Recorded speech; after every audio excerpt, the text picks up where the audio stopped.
Hello YouTube, quick mail day here. I've got a couple of cards here that I'm going to talk about a little bit as far as Topps Chrome WWE because I did get a couple of cards in from eBay.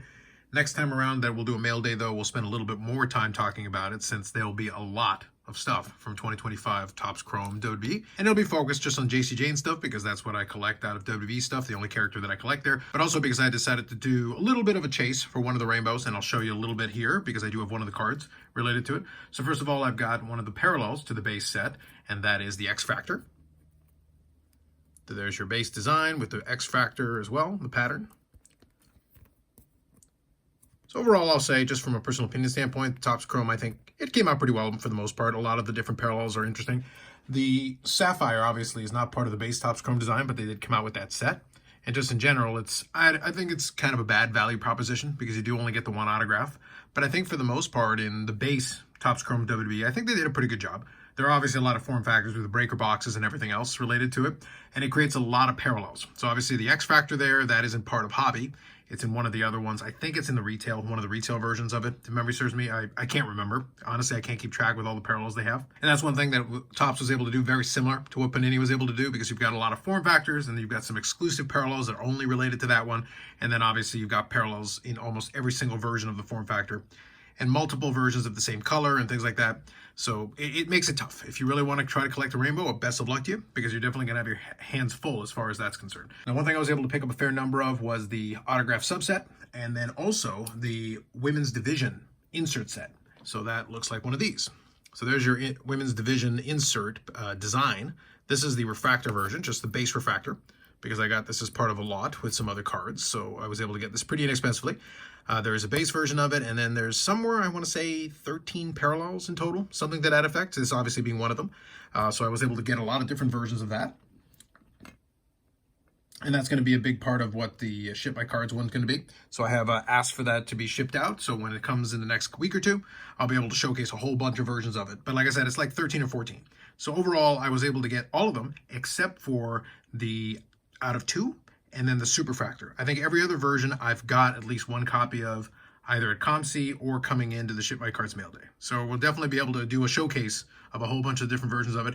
The base has more parallels to it. So it's one of those things where I've got a number of them, but I'm probably not going to actually even make an attempt. The other one I've gotten probably as close as I can. Probably I'll take a shot at the out of 2 if it shows up.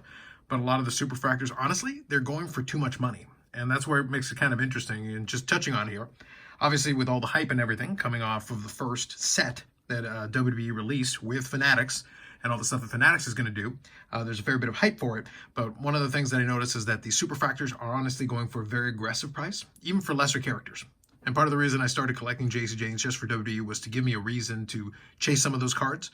But then also at the same time, given that she's pretty much predominantly an NXT talent that hasn't really shown any signs that she's going to be headed to the main roster anytime soon, she'd be much lower on the totem pole. And even for NXT, with Stephanie Vaquer and Julia and Delta and all those other ones who are probably going to get a call-up at some point in the future, she's still further down the pecking order there too. But even then, some of the lesser characters and folks that have already been released are still, Superfractor is still selling for a pretty good amount. So the hype is obviously working on those ones. So overall, I just wanted to quickly give some high-level thoughts on that. I'll talk a little bit more about 2025 Topps Chrome WWE when those other cards come in, because I'm going to be able to show you a lot more. And we'll do kind of a most rainbow. I'll be able to show you most of the rainbow. So I think it'll be more fun to talk about at that point. The last card here is actually for the Britt Baker PC. I was able to get a card. This one I was able to make a deal on a Facebook group. And this person actually got the card from ePack. So I was sent to it by ePack and had the COMC, who does the fulfillment, ship it directly out to me. So it's a one-card mail day from COMC, but it's a good one. And it is one of the plates. So this is for the 2023 AEW, and this is the printing plate, the black version. And what I liked about it is I don't particularly favor the printing plates themselves, but I don't mind it when they're autographed, although I did win one on eBay just this past week, but I was able to get it pretty cheap. This one was a little bit more expensive, but not crazy. Printing plates, I don't pay too much for them, but if I can get the autograph versions of it, I'm definitely interested. And a one of one is a one of one, so another one of one and another autograph to the collection.